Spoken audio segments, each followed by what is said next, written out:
Hi, this is Brian with Nulogy Smart Factory, and in this video we're going to cover how to add custom fields to different objects inside of the system. Custom fields is part of the enterprise package, so you would need that to be able to access this feature. You would also have to have it turned on in your security group. So to access it, you go to Administration, then Manage Objects, and then here we have a list of the different objects that you can modify. So there are really two different kinds of objects inside of Mingo. One I would call master data, which are the company, the machine, work orders, parts. Those are all things that are set up here through the admin menu. And then you'd have what are called transactional tables, which are events and production runs. So things that are updated when different transactions come into the system. And how those fields work are all a little bit different. In this first example, we're going to talk about how to add a custom field to the part master table. Um, and we'll get going with that right now. So basically what we do is we look down here for part. This is the table where we want to add a custom field. Hit custom field. And you'll see there's some defined here already. But in this case, what I want to add is a weight. So I click add custom field and I just type in weight.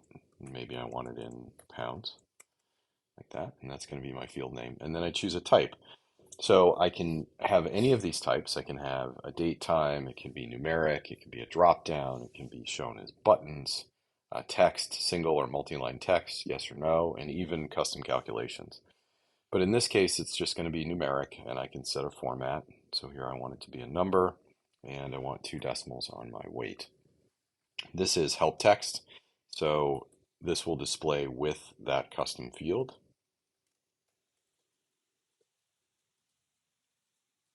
So we say enter the weight of the part, and then we can choose whether or not it's required. If it's required, you can't save the form without entering a value. So let's make that required since it's important. I hit save. Okay, so now we can see weight in pounds. It's numeric. This is the actual name of the custom field. If you wanted to use it in a custom calculation or in the API, you do have the ability to upload this data directly through an Excel upload or through the API. One other thing that's interesting too is we have our little drag hamburger here, which means we have the ability to reorder how the fields show on the screen when we look at the part. So we'll notice when we look at the part screen that weight in pounds is at the bottom. So let's click on parts. Let's look up um, our part right here. I'm going to reset this layout because I don't have my buttons. And I'm going to edit this burger part right here.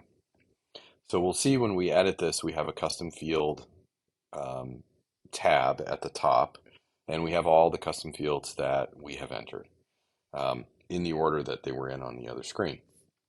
So if I try to save this with no weight entered, it's going to say weights required. So like, let's say it's 12.5 pounds, this burger. It's a big burger.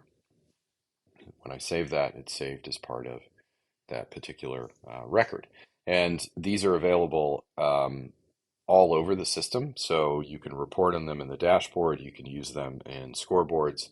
You can also use them in custom calculations. So adding those custom fields is really easy. You can add as many custom fields as you want to any of these tables, which makes the system a lot more customizable and a lot more flexible for everybody's needs.